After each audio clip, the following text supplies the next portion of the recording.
Iyi ni radio Ijwi rya Rubanda. Qui cherche à tout prix à provoquer un génocide des Tutsis au Burundi. Et pourquoi? La presse propagandiste rwandaise au service des extrémistes Tutsis qui, depuis des années, mettent la région des Grands Lacs sens dessous, appelle aujourd'hui les Tutsis du Burundi à serrer les rangs et à haïr et combattre leurs concitoyens Hutus.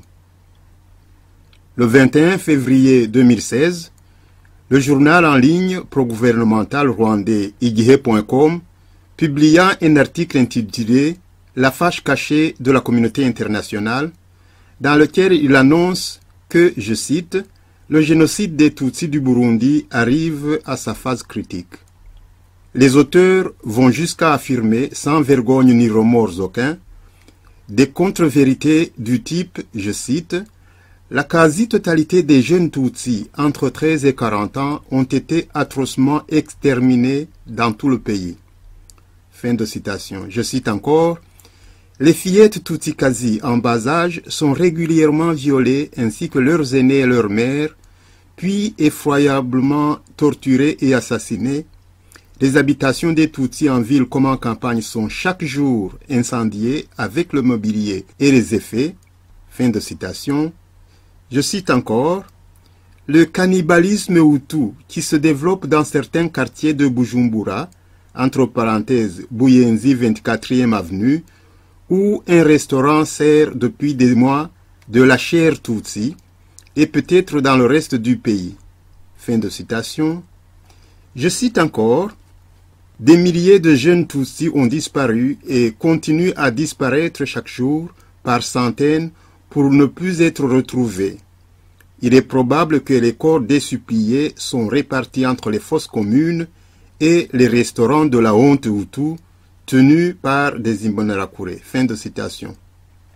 Je cite encore, « Les assassinats d'opposants ou supposés tels, les viols sélectifs restaient impunis des enfants, des écolières et des femmes Tutsi partout dans le pays, la confiscation des terres des Tutsis sans la moindre référence aux lois de la République, la corruption érigée en règle de gouvernement et dirigée subtilement contre les Tutsis et contre leur business, la destruction méthodique de l'activité d'élevage du bétail chez les Tutsis, les tracasseries administratives diverses, etc., seront le lot quotidien des Tutsis du Burundi jusqu'au paroxysme du génocide d'avril 2015. Fin de citation. Je cite encore un autre passage. Les Imbonerakure, après des mois d'exécution sommaire des jeunes Tutsis, de torture et de décapitation, d'émasculation, d'empalement des femmes, d'entassement des corps dans des charniers, d'incendie volontaire des habitations des Tutsis et de leurs effets, en sont aujourd'hui au charcutage des corps pour de copieux repas dans les restaurants spécialisés de la capitale et probablement dans les auberges du reste du pays. Le scandale a éclaté au grand jour dans un restaurant de Buyenzi 24e avenue ce vendredi 12 février 2015. Fin de citation. Ce sont là quelques extraits de l'article publié par des auteurs d'un extrémisme ahurissant et relayé par la presse des extrémistes Tutsis du Rwanda. Je ne lirai pas ici tout l'article. J'invite plutôt tout un chacun à le lire attentivement sur le site igihe.com pour se faire une idée de la mentalité et des méthodes des extrémistes pyromanes Tutsis dans la région. Considérant la gravité des accusations contenues dans cet article, publié par la presse de l'intouchable dictateur sanguinaire rwandais Paul Kagame, Radio Ijwi rya Rubanda a organisé le 26 février 2016 une émission débat au sujet de cet article d'un extrémisme provocateur incroyable. Dans cette 6e partie de notre émission débat, l'abbé Thomas Nahimana va nous faire part aussi de ses commentaires sur l'ingérence des pays étrangers dans les problèmes actuels du Burundi. Écoutons. Merci beaucoup, abbé Thomas. Est-ce que vous pouvez, avant de conclure tout à l'heure, vous pouvez nous donner votre point de vue sur la main extérieure sur ce qui se passe au Burundi, Bon, j'ai fait référence tout à l'heure à un communiqué de l'ambassade des États-Unis au Burundi, dans lequel il signalait que en fait, ce qui se passe au Burundi n'est qu'un problème interne au Burundi et que tout est prévenu des dissensions, des différences entre les Burundais et que il n'y avait pas de source extérieure. Quand je vois comment on fait des changements de régime dans d'autres pays, quand je vois comment, par exemple, les pays comme les États-Unis ou l'Angleterre ici où je suis, ont décidé d'armer des gens en Syrie et de leur donner des armes, des munitions, etc. et de créer une opposition en Syrie. Et finalement, ça, c'est devenu de la soupe. Et finalement, même quand on va organiser des discussions, des dialogues pour ramener la paix, ceux qui ont armé cette opposition passent du temps à chercher qui est l'opposition modérée, et ils n'en trouvent pas, ou bien il y a tout un ensemble de problèmes, mais le modus operandi est le même, c'est que quand ils décident de changer le régime, ils utilisent des techniques déjà rodées, où ils participent à armer ou à donner de la force, du poids à des groupes de gens qui veulent changer les choses, et ils ne reculent devant rien, même devant des milliers de morts. Ce n'est pas ça un problème. Le plus important, c'est l'objectif changement de régime, quand ils ont décidé de le changer. Et je fais référence à la Syrie comme j'aurais pu faire la même référence à d'autres pays, à la Libye. Et quand on voit l'acharnement à vouloir envoyer une force militaire au Burundi et qu'on sait ce qui se passe quand des forces de l'ONU, ce genre de forces militaires arrivent dans un pays où ils veulent changer le régime, eh bien, quand on pense à ce que l'histoire nous apprend, on peut se demander, est-ce que le Burundi est à l'abri de ces problèmes venant de l'extérieur, de ces interférences venant de l'extérieur, comme le dit le communiqué des États-Unis hier, ou bien est-ce que nous pouvons espérer que les Burundais eux-mêmes vont réellement résoudre cette crise? Les problèmes de la région des Grands Lacs, de nos pays, du Rwanda, du Burundi, du Congo, du Burundi en particulier, ont bien évidemment un aspect international qu'on ne peut pas ignorer. Mais en disant ça, nous reconnaissons la règle qui est toujours là. C'est que tout pays, surtout occidental, poursuit son intérêt. Mais ce n'est pas seulement les pays occidentaux, c'est tous les pays. Chaque pays poursuit avant tout son intérêt. Et nous savons qu'il y a des intérêts dans notre région, des intérêts pour les pays, tous les autres pays, surtout les pays occidentaux. Il y a des richesses minières au Congo et au Burundi, au Rwanda, on ne sait pas encore, mais il y a des intérêts aussi. Donc ces intérêts attirent les puissances occidentales, américaines, c'est clair, on ne peut pas le nier. Mais en tant qu'acteur politique, je focalise plutôt mon attention sur des acteurs locaux, puisque notre rôle est le plus important. Si nous résistons, si nous voulons le développement de nos pays, si nous voulons rester unis, de toute façon, on peut éviter bien des drames. Alors, concernant le Rwanda, le Burundi et le Congo, et l'Ouganda un peu, je voudrais surtout attirer l'attention sur les guerres qu'on a connues.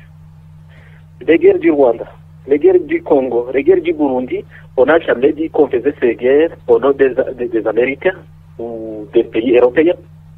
On les a fait au nom des Tutsis. Et ça, c'est très grave.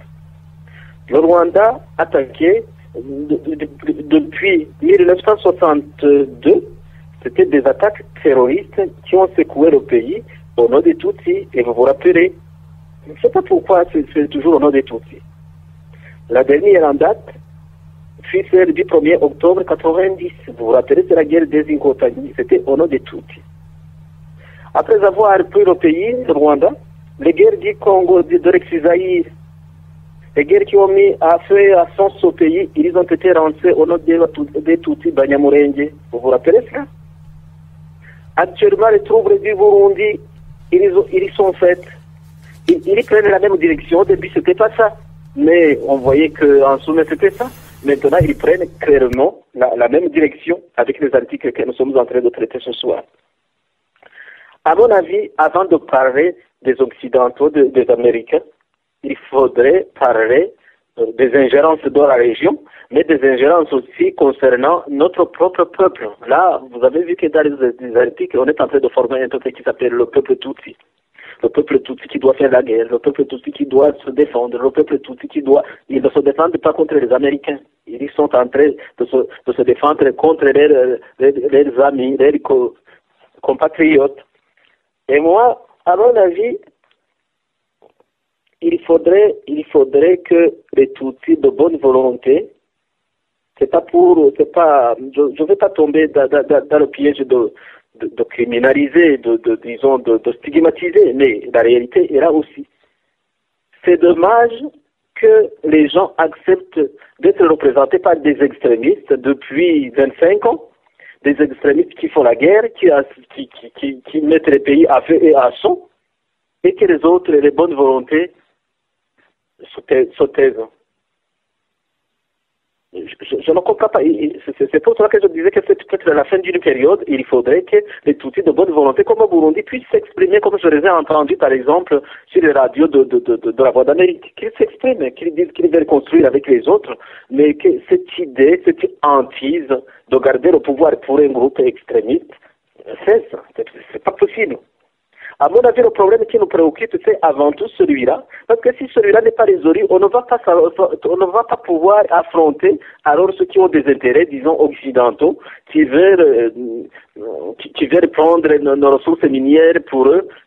Si nous ne sommes pas unis, si nous n'avons pas pu former un peuple, disons, une nation, si le Rwanda n'est pas une nation, si le Burundi n'est pas une nation, si le Congo n'arrive pas à former une nation, eh bien, on sera exploité puisqu'on est divisé.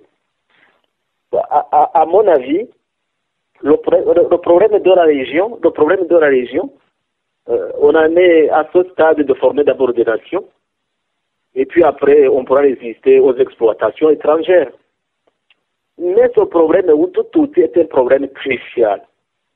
Et c'est un problème facile à résoudre si les gens y mettaient un peu de bonne volonté. Puisqu'on est les mêmes, puisqu'on partage la même langue, puisqu'on partage la même culture, puisqu'on partage le même territoire, il suffit seulement d'un peu de bonne volonté et que les gens de bonne volonté s'impliquent et que les gens intelligents s'impliquent pour trouver une solution à ce problème-là. C'est seulement après que nous pouvons résister ou renégocier les contrats avec les pays occidentaux qui auraient des intérêts légitimes. Mais le problème Hutu-Tutsi pourrit la région, c'est ce problème Hutu-Tutsi qui met nos pays à feu et à sang, alors que c'est un problème facile, facile, je ne sais pas, mais possible. La solution est possible.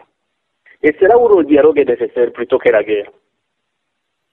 Mais je demande à mes confrères Tutsi, qui le reconnaissent, qui se reconnaissent comme Tutsi, de réfléchir un tout petit peu, comme ce que j'ai entendu au Burundi, qui disait nous sommes dans le pays, nous ne pouvons pas de ces guerres-là inutiles, de ces groupes-là extrémistes qui veulent prendre le pouvoir pour eux. Et cela vaut pour les Hutus. Cela vaut pour les groupes Hutus extrémistes qui voudraient prendre le pouvoir que pour eux, tout en excluant les autres. Parce que c'est la même chose, c'est le même jeu. Franchement, le problème Hutu-Tutsi est un problème qui pourrit la vie des gens, qui a provoqué la mort de millions de personnes dans la région sur 25 ans seulement. C'est ce problème-là qu'il faut traiter. Sinon, ce qui nous renvoie à renégocier avec les Américains, à revoir les Belges et les Français, là, c'est pour nous distraire. Le problème, il est chez nous avant tout. Le problème, il est chez nous et nous sommes à mesure de le résoudre avant de penser que tous nos mots viennent de l'extérieur. C'est une idéologie en vogue au Rwanda. Ah, avant, on était très bien. Au temps de la monarchie, tout était parfait dans notre pays. C'est les colons qui nous ont apporté la division. C'est pas vrai. Mais c'est pas vrai. Même avant l'arrivée des colons, le système monarchique, je ne vais pas remettre en cause ce système puisqu'il est connu. Les dégâts qu'il a causés aussi, la démesure qui était là, qui réduisait une partie de la population en servitude. Mais c'est la réalité. Mais il se fait qu'en son temps-là, C'était possible. Mais tout ça a changé. Il y a eu des révolutions dans nos pays. Il y a eu des élections. Mais les élections ne suffisent pas. Il faut renégocier vraiment, franchement, comme le Burundi avait commencé à faire. Il faut renégocier ouvertement le partage du pouvoir. Sinon, j'ai entendu quelqu'un dire, ce président rwandais, oui, tant que nous nous divisons, tant que nous nous entretuons facilement. Hein. J'ai entendu hier, j'écoutais Mwarimu Julius Nyerere qui disait son discours et qui donnait l'exemple du Rwanda. Akasema walichinjana hata ndani ya kanisani, walichinjana kinyama hata ndani ya kanisani. Ils sont rwandais, ils partagent le terrain, le territoire, ils partagent la langue et la culture, mais ils s'entretuent comme des animaux, ils se sont entretués comme des animaux. C'est moi, Julius Nyerere qui le disait. Mais aujourd'hui, c'est les Burundais maintenant qui vont y arriver si rien n'est fait pour arrêter ça. Mais je félicite le gouvernement burundais pour tous les efforts qu'il fait pour arrêter ça. Et en même temps, je condamne les ingérences étrangères, notamment rwandaises, qui mettent le feu, qui mettent de l'huile sur le feu avec des articles incendiaires comme ceux que nous venons d'examiner là. Et ça, c'est des ingérences concrètes avant de parler des Européens qui ont droit à poursuivre les intérêts légitimes et qui vont en profiter davantage s'ils nous trouvent divisés en train de nous entretuer, bien sûr. C'est tout ce que je pourrais dire là-dessus. Et je sens que nous allons vers la conclusion. Vous nous inviterez certainement à conclure ce débat. Et là, je suis déjà satisfait d'avoir participé, d'avoir entendu les autres participer et échanger des idées. Je dormirai ce soir, moins d'être riche des interventions des autres. Merci. Merci beaucoup, Abbé Thomas. Merci pour votre intervention. C'est ici la fin de la 6e partie de notre émission, consacrée à l'article intitulé « La fâche cachée de la communauté internationale », paru sur le site progouvernemental rwandais igihe.com. Iyi ni radio Ijwi rya Rubanda.